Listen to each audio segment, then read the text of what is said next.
Ladies and gentlemen, it is one of the basic tenets of the livery movement is fellowship. And as you've heard, because of COVID, we are sadly not having the ceremony of the Loving Cup this year. But please drink a toast to friends and fellowship.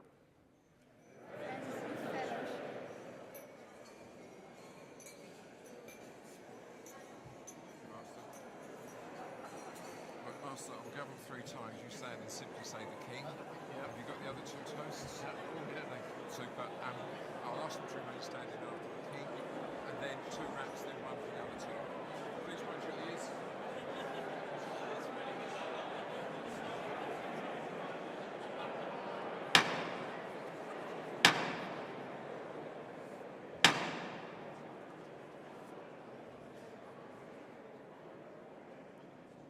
The King.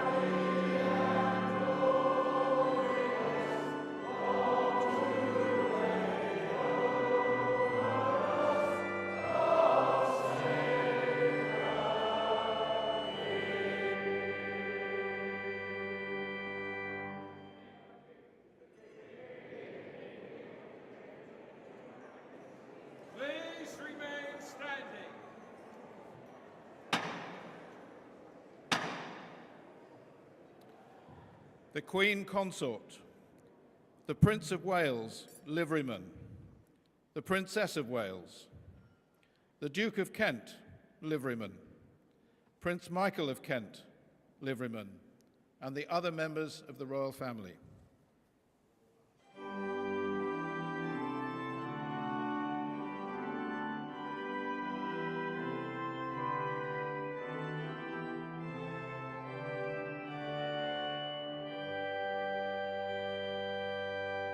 Royal family.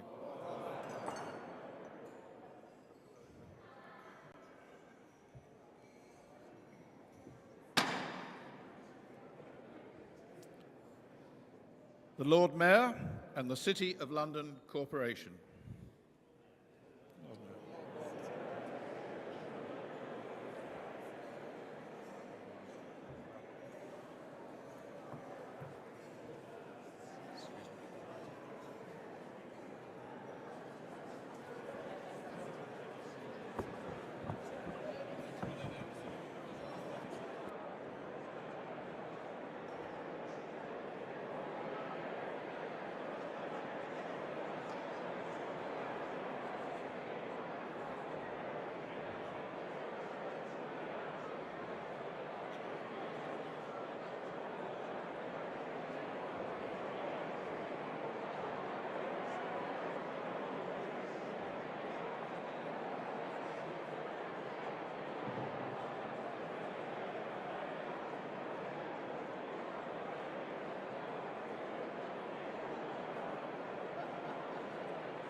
Praise silence for the gallant and learned clerk.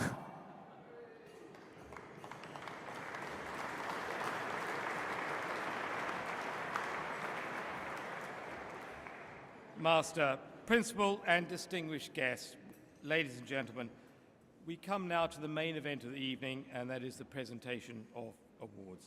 We have 21 awards to present tonight, so time constraints dictate that, except in a very few circumstances, I'm only able to give a fleeting summary of the respective citations, which may not do appropriate justice to the winner. I would therefore urge you all, please, to take with you the booklet which you have in front of you in order to understand better the full justification for each of the awards to be presented tonight. For the award winners, please make your way to where the beadle is standing in front of me as I start to announce your award.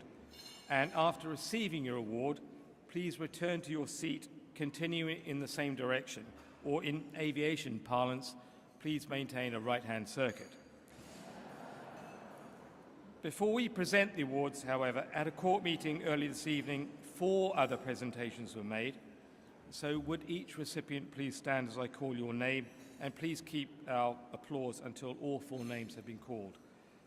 The following were presented with the Master Air Pilot Certificate earlier this evening. They are John Gissing, Terry Holloway, Richard Sutton, and Matt Roberts. Congratulations to you all.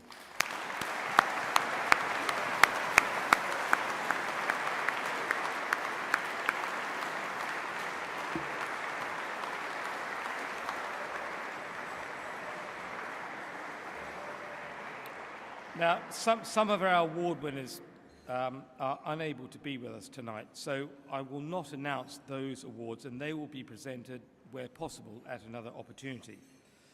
But our awards recognize excellence and achievement at all levels of aviation, from those just starting in the industry to those of many, many years' experience.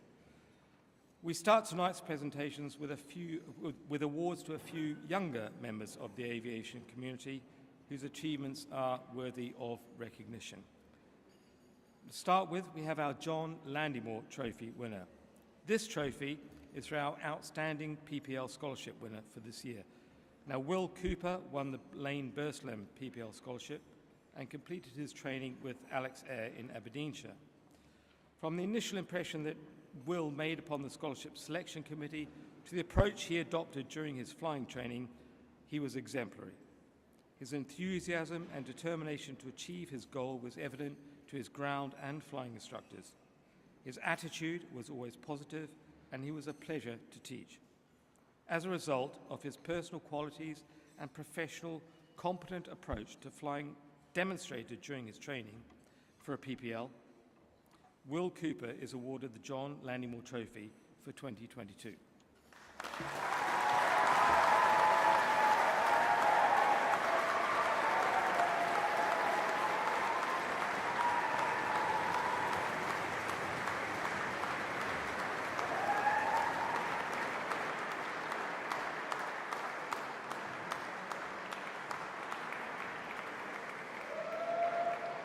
The Glover Trophy. Alexander El Kawaja's final report following training at FD Jerez is impeccable. In ground school, he obtained a 93% average score in all exams and first-time passes in all flying tests with outstanding reports from his flying instructors. Alexander managed to do this during the pandemic and the worst weeks of lockdown. While most students returned home during lockdown, some international students could not do so due to travel restrictions. In his capacity as president of the student committee, Alexander decided voluntarily to stay on campus and make sure that his colleagues were supported in any way necessary. The degree of maturity and his organizational skills shown during these trying times were outstanding. For his qualities of character, leadership, and service demonstrated during his course, in addition to flying and academic achievement, Alexander El Kawaja is awarded the Glover Trophy.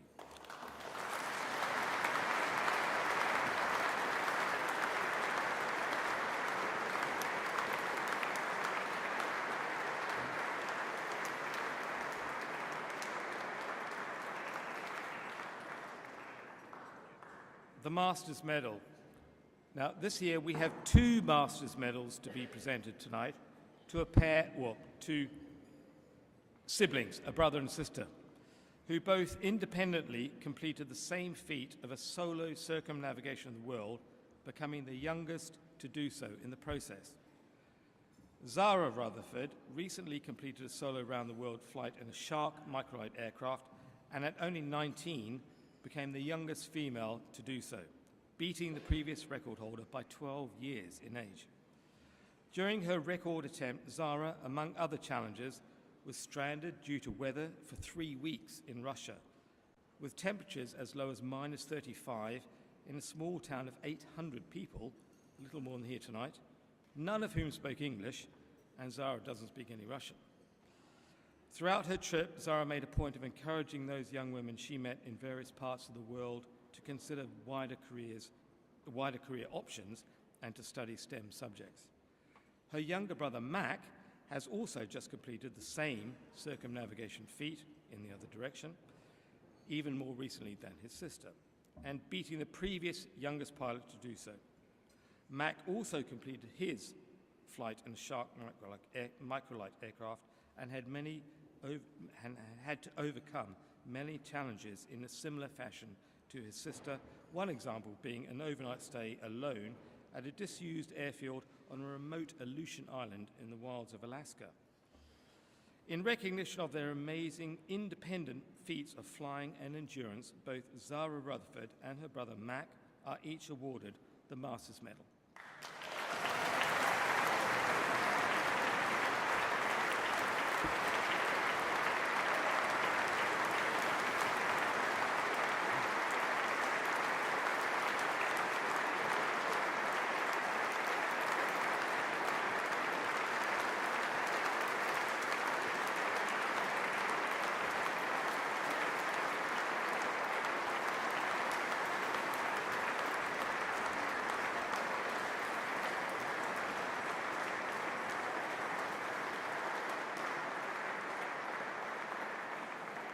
The Sir Alan Cobham Memorial Award. Captain Peter Bugay was appointed as the company's honorary archivist in 2013, 8 years after serving as master. During his tenure as honorary archivist, Peter has spent many years improving the recording of all the company's archive documents. When the company moved from its former location to Air Pilots House, Peter was responsible for the safe and orderly packing and unpacking 2 years later of all the archive material. He then set about designing the layout for the storage and display of all archives. Such is the scale of the task of managing the company's archives that the work started by Peter in 2013 is still a work in progress for the current honorary archivist appointed earlier this year on Peter's retirement from the role. For his dedication and achievement as honorary archivist, unknown and unnoticed to most company members, past master Peter Bugay is deserving of the recognition by the Sir Alan Cobham Memorial Award.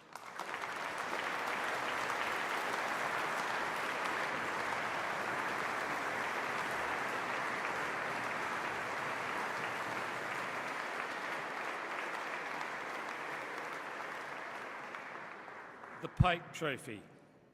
Anthony Mollison worked as a flight instructor for several years before taking over a small commercial training school in Bournemouth in the early 90s. As director and head of training, Anthony was responsible for the development of the quality training materials and the specialist training techniques employed by the school, which ensured a consistently high level of instruction.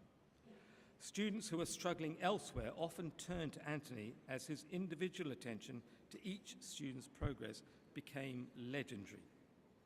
In 2006, Anthony was invited by the CAA to set up a specialized flight training organization to train professional flight examiners, a clear recognition of the esteem in which the CAA held Anthony and his standards. He continues to this day to be deeply involved in flying training, and he provides a unique and valuable service to the aviation industry. Anthony Mollison's standards and individual care for each student are well known throughout the industry, and his devotion to quality for over 30 years makes him a worthy recipient of the Pike Trophy.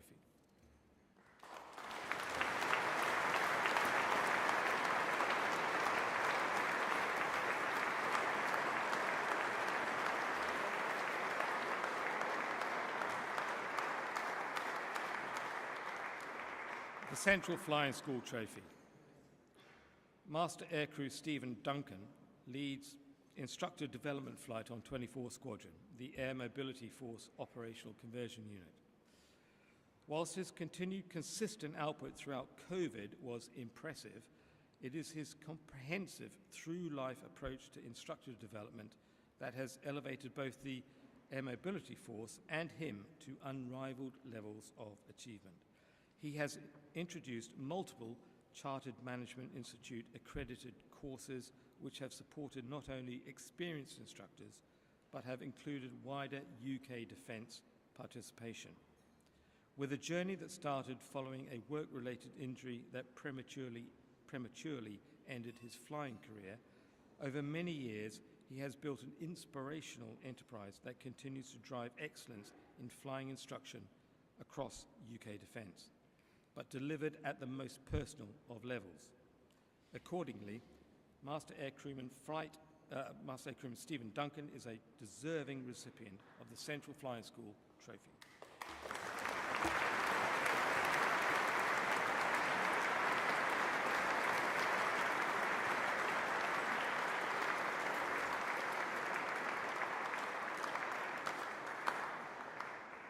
The Brackley Memorial Trophy.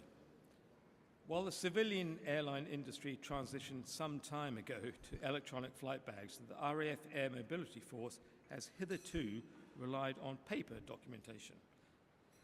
Having returned to the RAF from a civilian flying career, Squadron Leader Richard Waller recognised that that approach limited agility and needed to change. However, despite the prevalence of tablet-based solutions in the aviation community, the regulatory structure associated with military operations did not make the adoption of electronic flight bags a simple evolution. Nonetheless, Richard Waller was not deterred and became the unequivocal expert in the process required to clear both required devices and associated software, expertly navigating numerous challenges that presented themselves along the way. The electronic flight bag capability represents the future of military aviation information management. Squadron Leader Richard Waller's initiative and leadership have been exceptional, and he is wholly deserving of formal recognition for his contribution to the Air Mobility Force and the wider utility that this work will offer to UK defence. He is accordingly awarded the Brackley Memorial Trophy.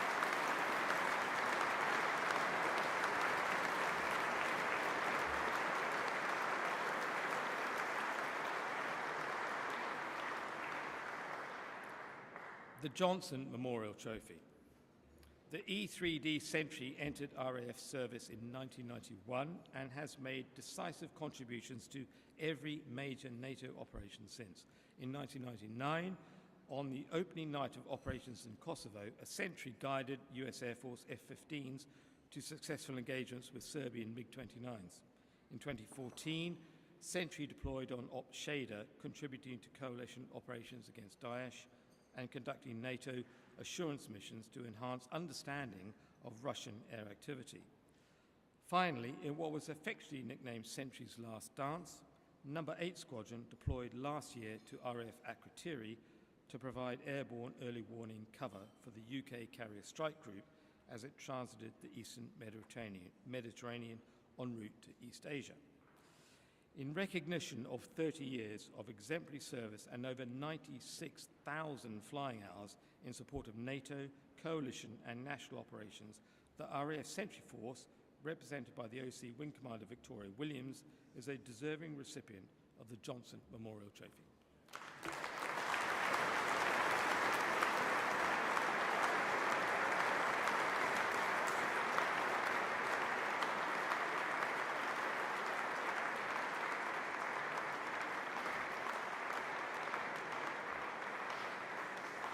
The Sir Barnes Wallace Medal. No. 6 Flying Training School is responsible for the delivery of flying training to around 1,000 University Air Squadron students and the provision of air experience flights to about 25,000 air cadets each year.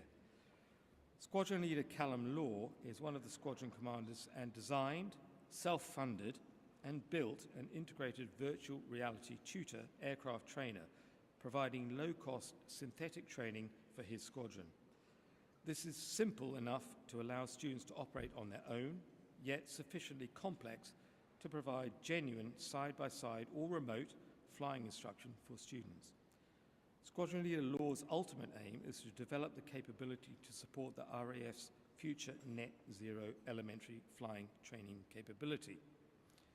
This project has represented aviation innovation and unrelenting pursuit of excellence in its purest form, and Squadron Leader Callum Law is truly deserving of the Sir Barnes-Wallis Medal.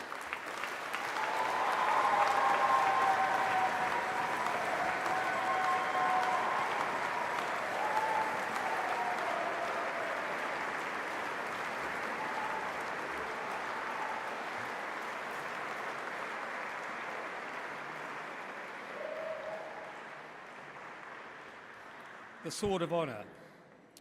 Robert Pooley has been involved in general aviation for over 65 years.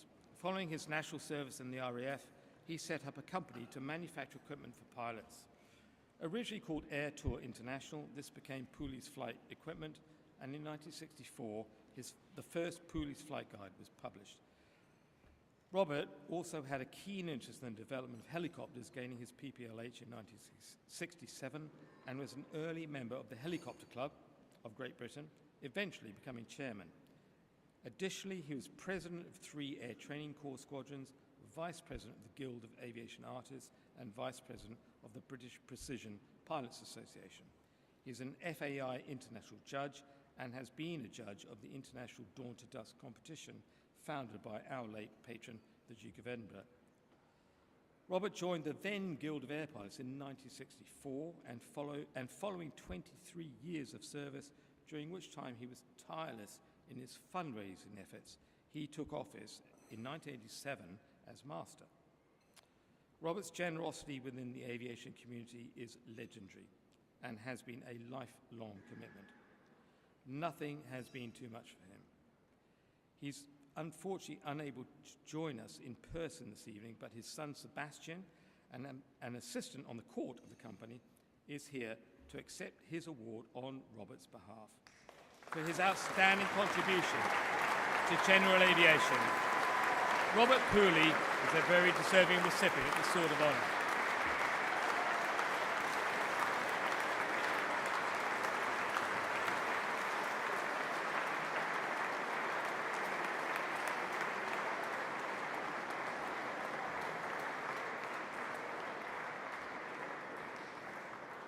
The Hannah Trophy. Among any group of vintage aircraft owners or display pilots, you'll be hard-pressed to find anyone who has not heard of Stu Goldspink.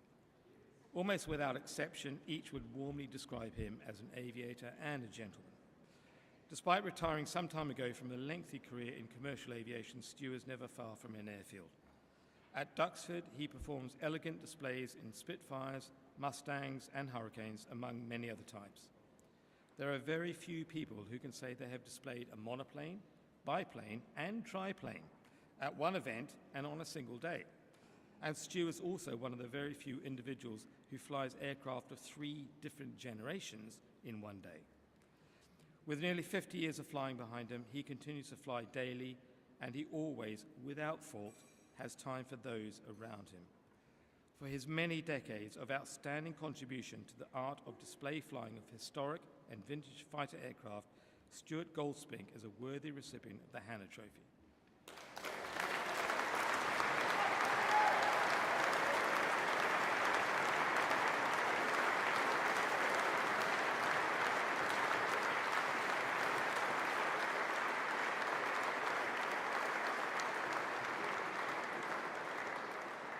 The Darian Richards Memorial Medal. Philip O'Dell, known to everybody as Pod, joined the RAF in 1984, and in 2001 joined Rolls-Royce as Chief Test Pilot and Director of Flight Operations. In 2018, Pod was part of a small team within Rolls-Royce which developed a partnership with Electroflight to produce an electrically powered aircraft, the spirit of innovation. The flight test program fully tested Pod's skills as a test pilot.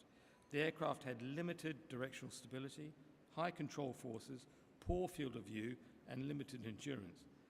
Every flight conducted was considered high risk.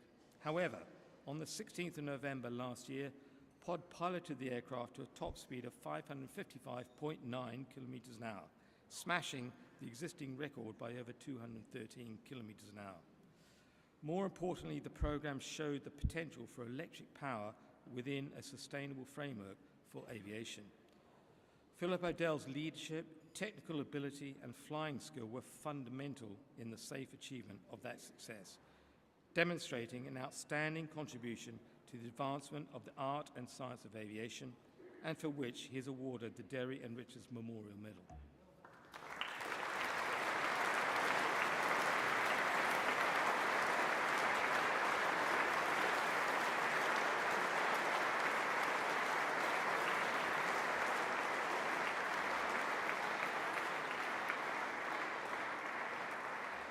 The Eric Winkle Brown Memorial Trophy.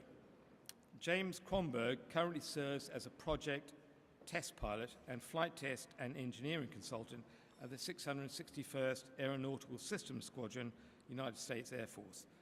James is a consummate test professional with over 35 years' experience. In addition to other achievements, James's expertise was instrumental in identifying safety and capability errors in the takeoff and landing data of the C-146 Wolfhound flight manual. This led to a step change in the capability and performance of this globally operated large fleet of aircraft and increased safety for all C-146 operators. For his outstanding achievement and contribution to the operational assessment and development of aircraft and systems, notably on the 146 Wolfhound, James Kronberg is awarded the Eric Winkle Brown Memorial Trophy.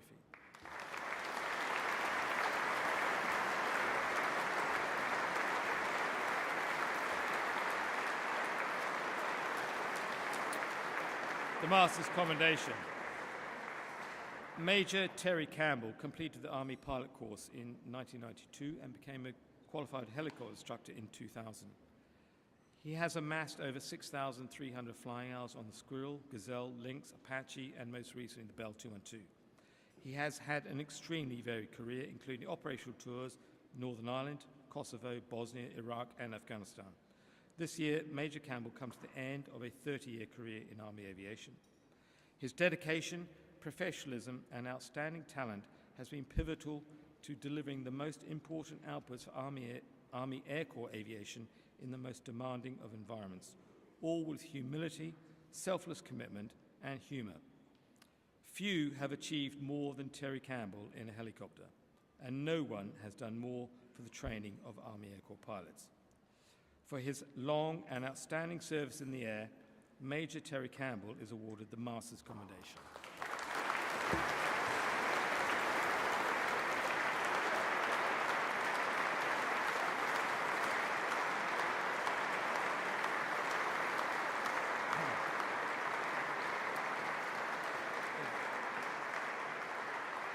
The Sir James Martin Award. During a 30-year career with the CAA, Dave Howson has tirelessly championed and delivered safety improvements to the offshore helicopter sector by driving forward extensive research programs. Among many notable achievements, Dave was the technical lead for several regulatory amendments relating to helideck safety. But in addition to his determination to reduce accident likelihood, Dave has also dedicated himself towards increasing the survivability of such events. Research findings after the tragic Sumba helicopter accident indicated that the cold water gasp reflex affected appropriate use of underwater breathing devices that require individuals to initiate airflow by taking a breath. In response, Dave campaigned for the introduction of breathing systems that actively drive air into the mouth. It cannot be overstated what an enormous contribution to safety in the offshore rotary sector Dave has made through his quiet but continuous determination. As such, David Howson is a worthy recipient of the Sir James Martin Award.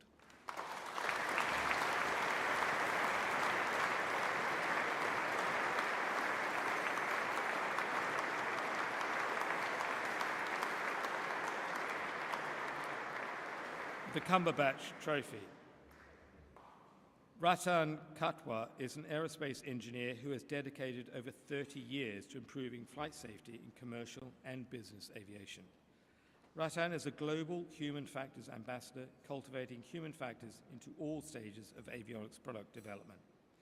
He holds 50 patents covering alerting, display, navigation, surveillance, and flight path management functions that are implemented in existing systems. In addition, Ratan has authored over 75 technical publications that have transformed global safety standards for addressing controlled flight into terrain and approach and landing accident reduction. Ratan has played a key role in leading global initiatives to define flight deck standards and shape flight safety priorities to benefit the entire industry and the flying public worldwide.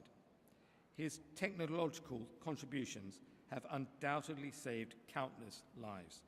Dr. Ratan Katwa is therefore a very deserving recipient of the Cumberbatch Trophy.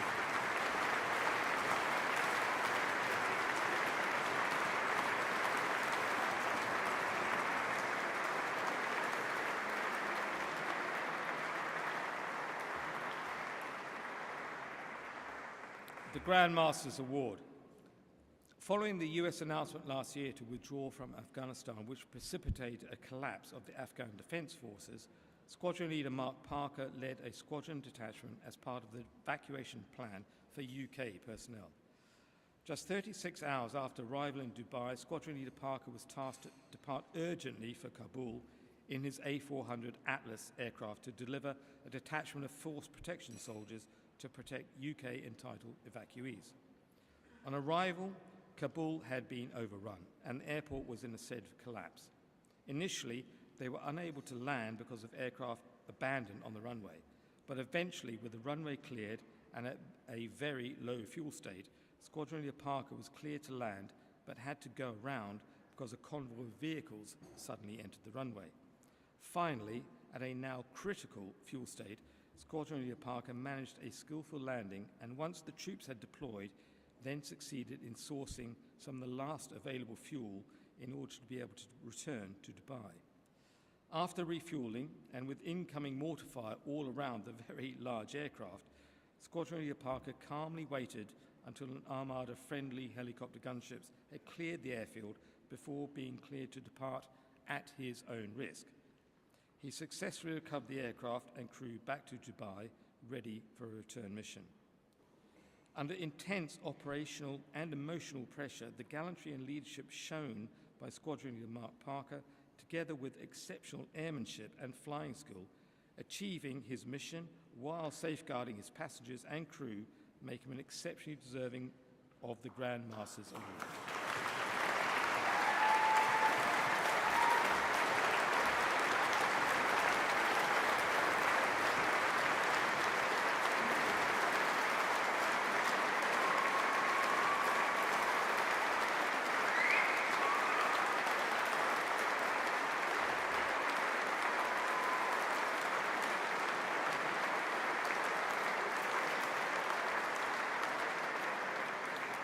The Hugh Gordon Burge Memorial Award.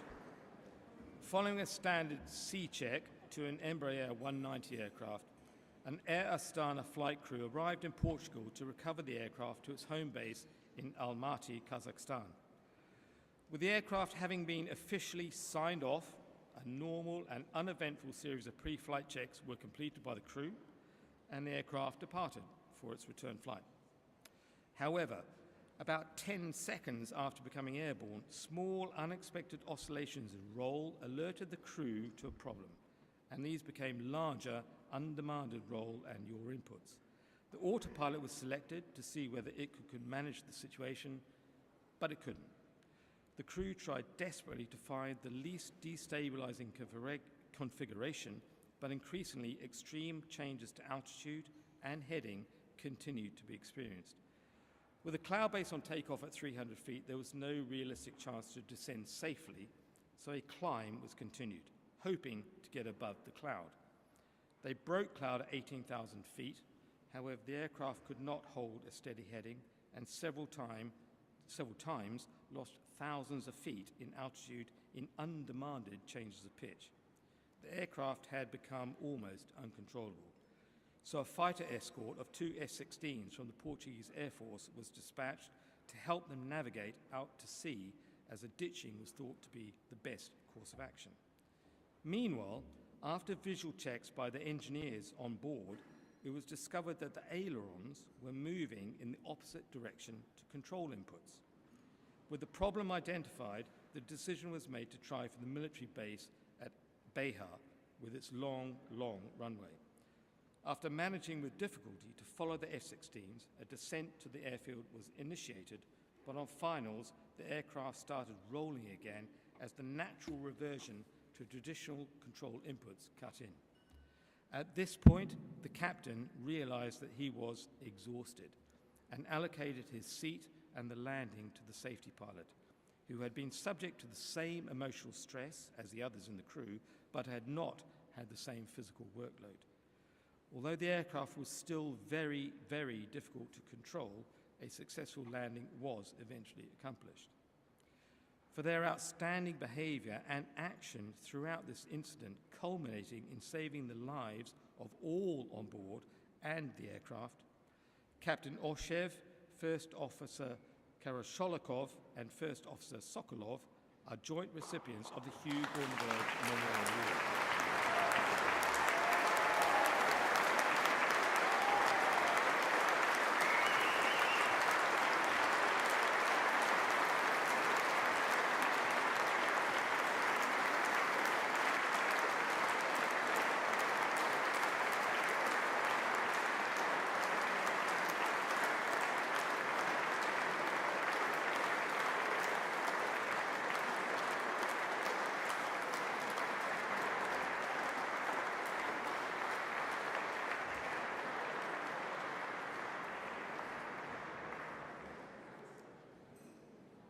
Our penultimate award tonight, the Barry Marsden Memorial Award.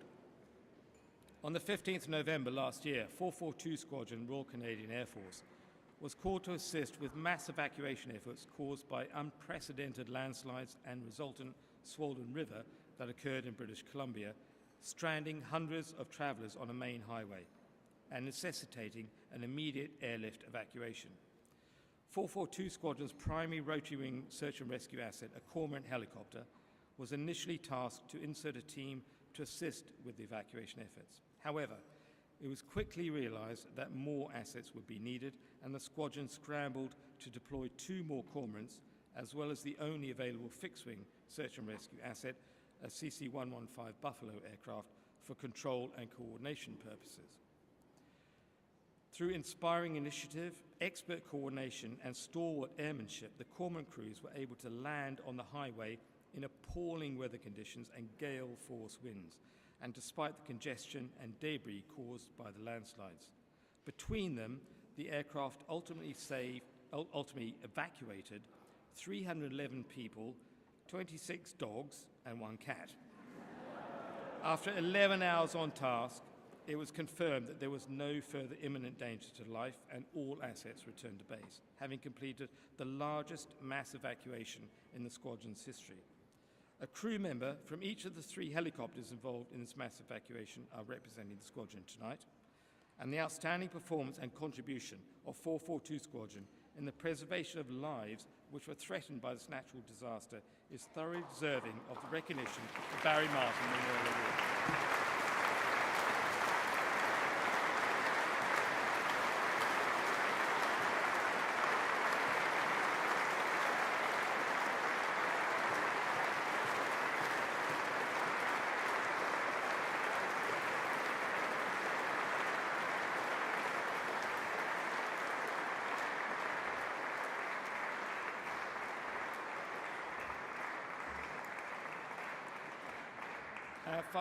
Finally tonight, we have the Prince Philip Helicopter Rescue Award. Now, on the 8th of March this year, the Inverness Search and Rescue Crew, Rescue 151, was requested by Police Scotland to attend an incident with a fallen hill walker on Ben Nevis.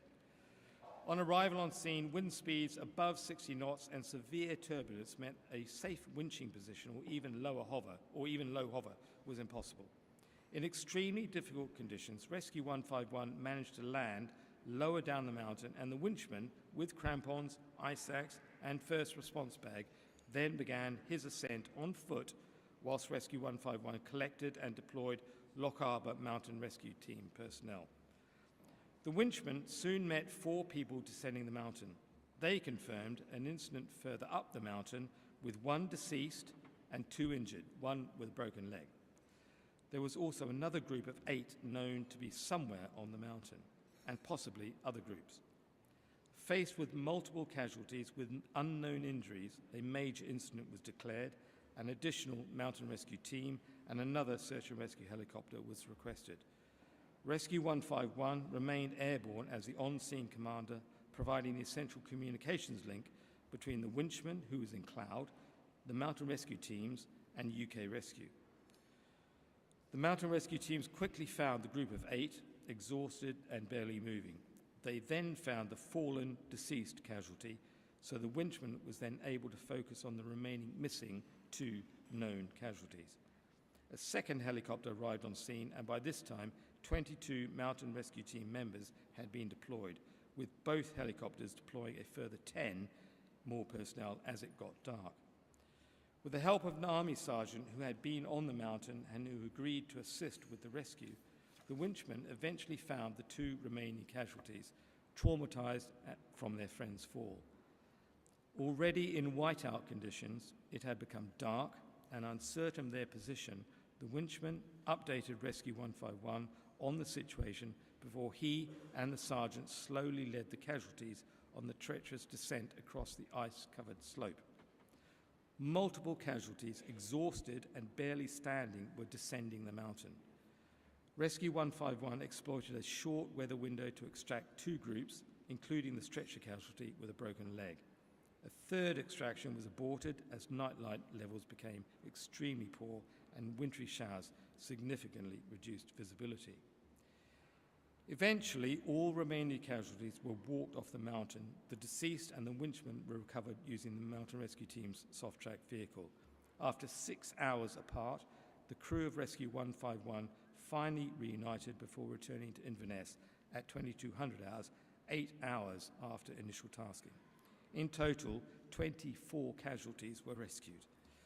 This highly demanding rescue was completed in the most extreme weather conditions. The winchman's actions on the mountainside demonstrated selfless tenacity and bravery in the most demanding situation.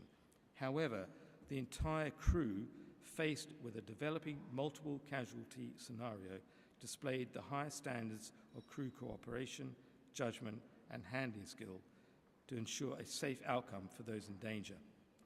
Accordingly, the entire crew of Rescue 151 are joint recipients of the Prince Philip Helicopter Rescue Award.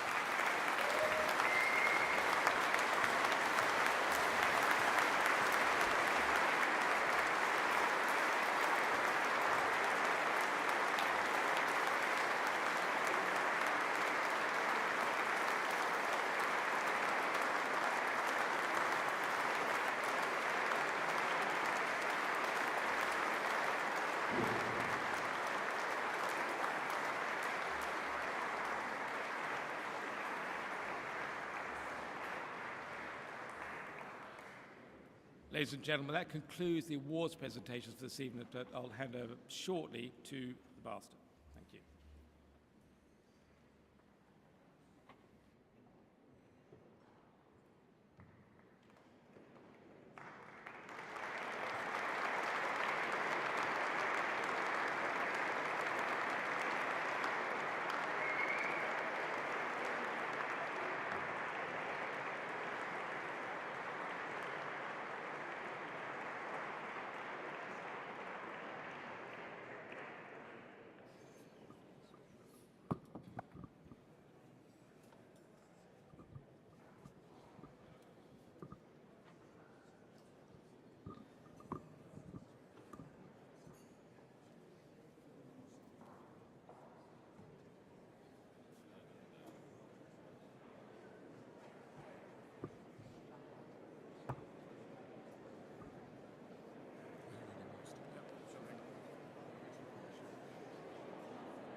Wardens, distinguished guests, ladies and gentlemen, pray silence for the Master.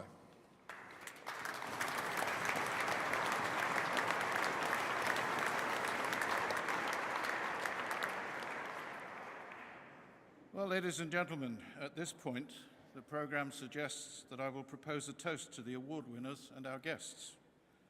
And I will propose that toast very shortly. But this is the time where I risk giving our learned clerk a heart attack, as I'm about to go off-piste. There is one more award I would like to make this evening. This may come as something of a surprise to Paul Tacon, our learned clerk, as I have tried very hard to keep it a secret from him. First, I will tell you a bit more about Paul before I ask him to come up. Born in New Zealand, but with dual nationality, after graduating from Sandhurst, he was commissioned in the Royal Artillery before training to become a helicopter pilot in the Army Air Corps. On leaving the military, Paul flew airships in the United States and South Africa. But the main reason for the award this evening is to celebrate the fact that he has been our learned clerk for 20 years now, and I believe he is the longest-serving learned clerk in any of the other 109 city livery companies.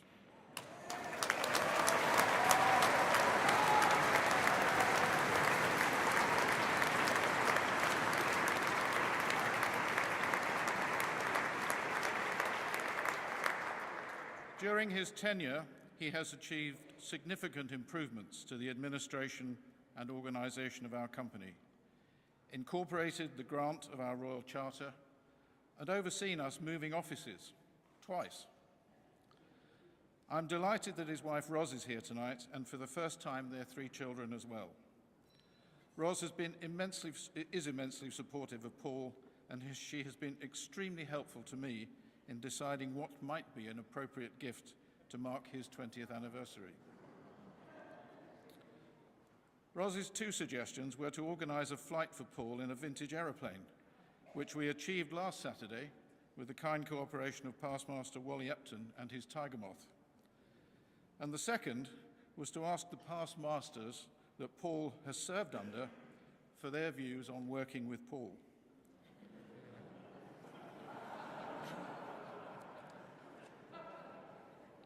I have taken these past masters' comments and melded them together and had them printed on this scroll.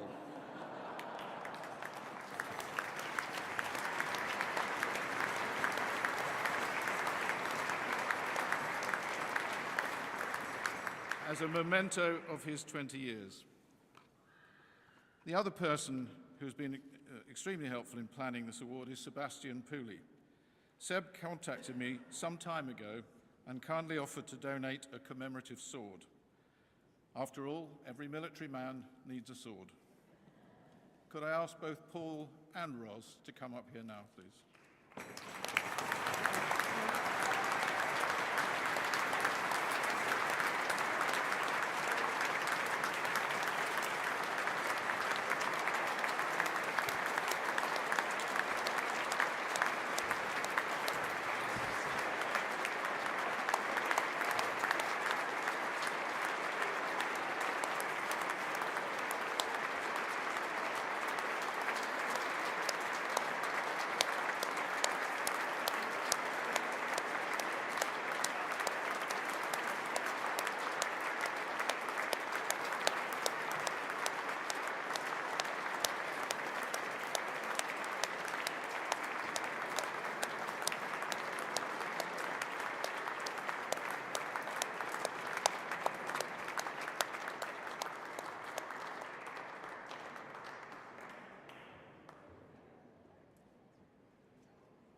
now going to do the proper toast.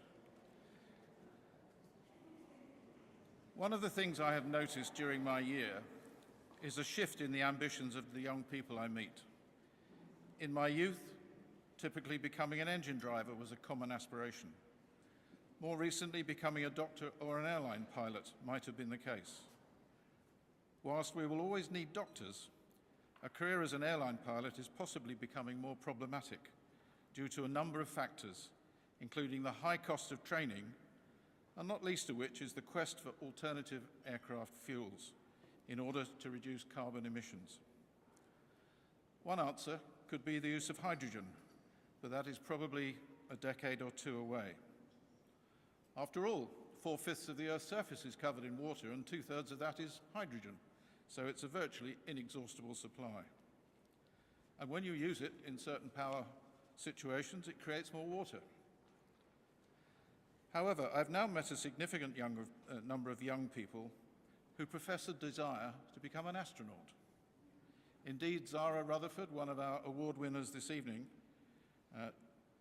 has an ambition to do just that. Do these young people know something we don't? Rocket propulsion using hydrogen has been around since the early days of NASA, so perhaps the future of long-haul travel is not via an aircraft, but rather a suborbital flight in a spacecraft. One man who may know at least some of the answers is our guest of honor this evening, Professor Anu Oja. Anu is director of the UK National Space Centre, a member of the Science and Technology Facilities Council researching astronomy, space science, high-energy physics, and nuclear research. Since 2018, he has been a member of the European Space Agency's Human Spaceflight and Exploration Science Advisory Committee, advising the ESA's Director of Human Spaceflight and Exploration. Anu continues to support the UK Ministry of Defence Space Directorate and the UK Space Command. He leads the UK National Space Academy, which since its launch in 2008 has trained over 6,000 UK teachers and had over 55,000 secondary, further education and international university students participate in its master classes across the United Kingdom. Anu was appointed an honorary professor in the School of Physics and Astronomy at the University of Leicester in 2016. He is co-investigator for the university's program exploring applications of nuclear power systems for lunar exploration on behalf of the UK Space Agency.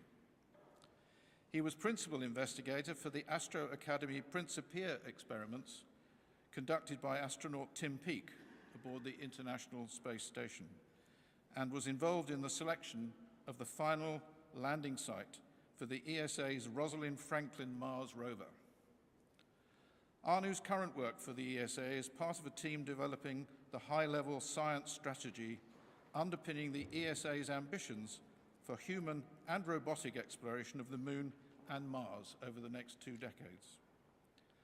Over the last 20 years, Anu has continued his involvement in high-altitude expeditions, free diving, scuba diving, triathlon, and has a deep interest in human performance and physiological science in extreme environments. A lifelong lover of aviation, he is a current skydiver with over 1,400 jumps, although I expect, Anu, there may be a few in the room who wonder why you would want to jump out of a perfectly serviceable aircraft.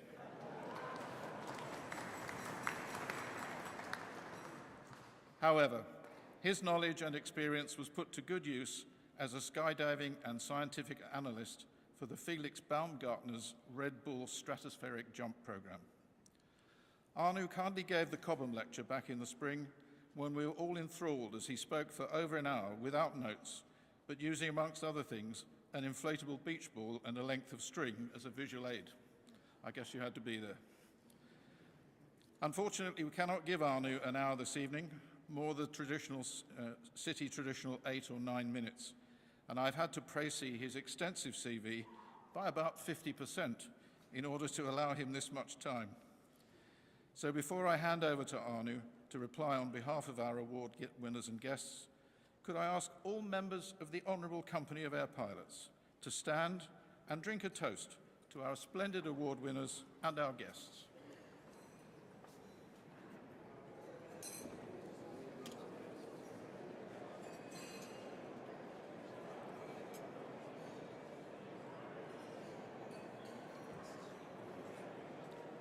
Ladies and gentlemen, Professor Arnu Oja.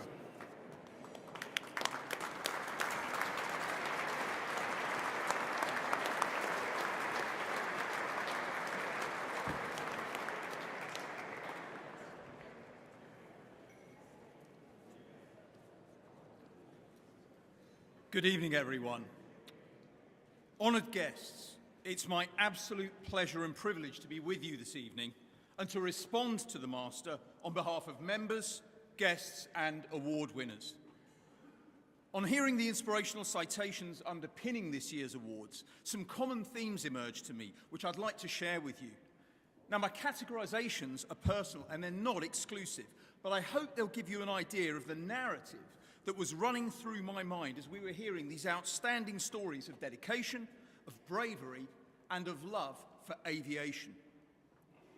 Firstly, in terms of aviation operations, the awards to Major Terry Campbell, to James Kronberg, and to the RAF E3D Sentry Force, they really illustrated the breadth and depth of operational variety that characterise the endeavour that we all love.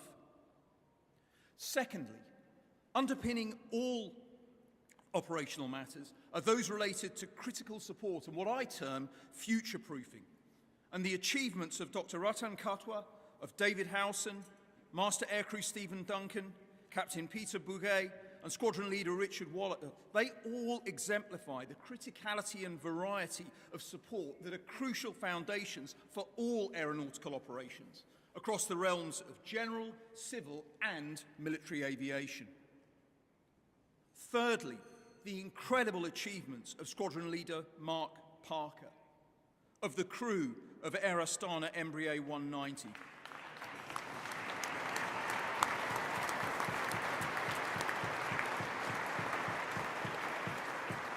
Captain Vyacheslav Alshev, First Officer Sergei Sokolov, First Officer Barijan Karasholikov, of the crew of Rescue 151,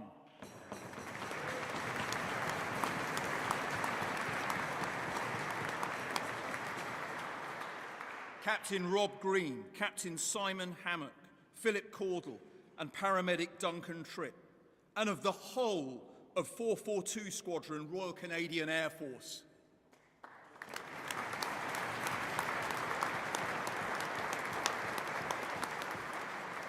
They all epitomise the zenith of continuing aviation operations in the face of adversity in order to safeguard not just aviation assets, but life itself in contingency scenarios for which preparations may be made in training, but which, when they strike, are swift, unpredictable, and requiring bravery, audacity, and sheer determination in the face of overwhelming odds of challenge and threats to survival.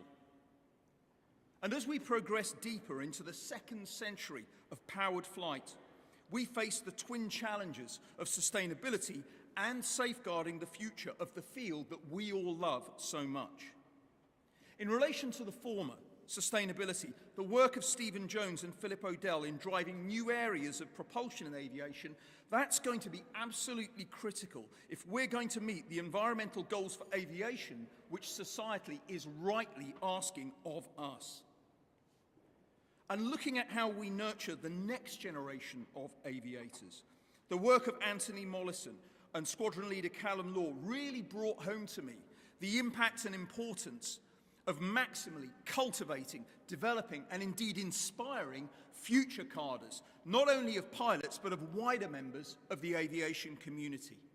And then when we saw the impact of this type of approach so clearly manifest in the citations of this evening's Next Generation Aviators, well, they included William Cooper, they included Alexander El Khawaja, but in terms of raw inspiration, the astonishing trio of awards to Travis Ludlow, to Zara Rutherford, and to Mac Rutherford, For me, they truly highlighted how the love of aviation has the potential, with support and nurturing, for young pilots of today to achieve what would have been deemed impossible just a few years ago.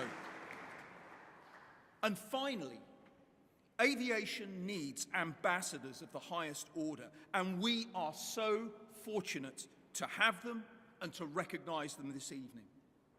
In the awards to Steve Paget, to Robert Pooley, to Stuart Goldspink, and to the Royal Australian Air Force Centenary Flypast team, we see dedication, commitment and advocacy stretching over the decades and cycling back in a virtuous circle to support operations, training and advocacy, which is going to safeguard the future of aviation for all of us. Distinguished guests, what brings us all together this evening is a shared love for an endeavour whose impact on the human soul was captured by a visionary more than 5 centuries ago, one who dreamt of what most people considered impossible during his time. In the immortal words of Leonardo da Vinci, "For once you have tasted flight, you will forever walk with your eyes turned skyward, for there you have been, and there you long to return." But I'd like to conclude with another iconic statement. It's a poem, in fact, which also resonates, I hope, with all of us in terms of why aviation stirs our soul. High Flight by John Gillespie Magee. Oh, I have slipped the surly bonds of earth and danced the skies on laughter-silvered wings. Sunward I've climbed and joined the tumbling mirth of sun-split clouds and done 100 things you have not dreamed of. Wheeled and soared and swung high in the sunlit silence. Hovering there, I've chased the shouting wind along and flung my evoca craft through footless halls of air. Up the long, delirious burning blue, I've topped the windswept heights with easy grace, where never lark or even eagle flew. And while with silent, lifting mind, I've trod the high, untrespassed sanctity of space, put out my hand and touched the face of God.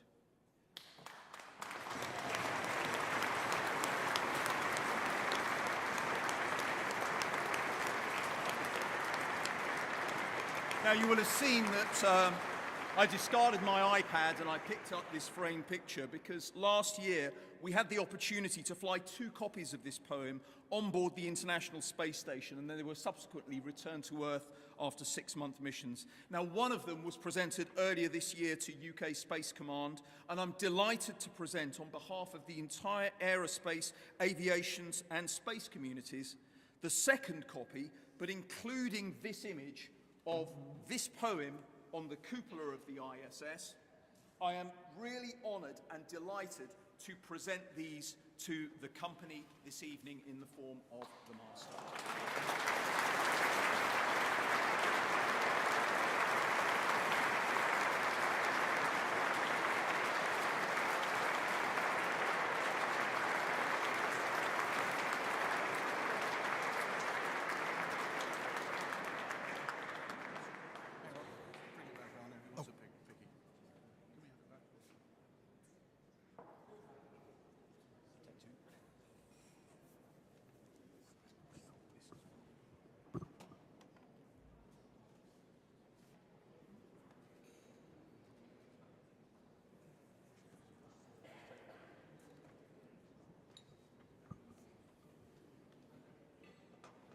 And so, honoured guests, thank you again for affording me the privilege of sharing my reflections on tonight's awards with you all. And may I finish by inviting you all to join me in a toast to the company.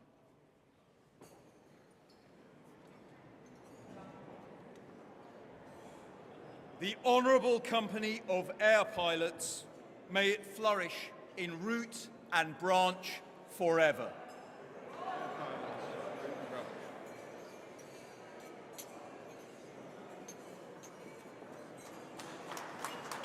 Thank you very much.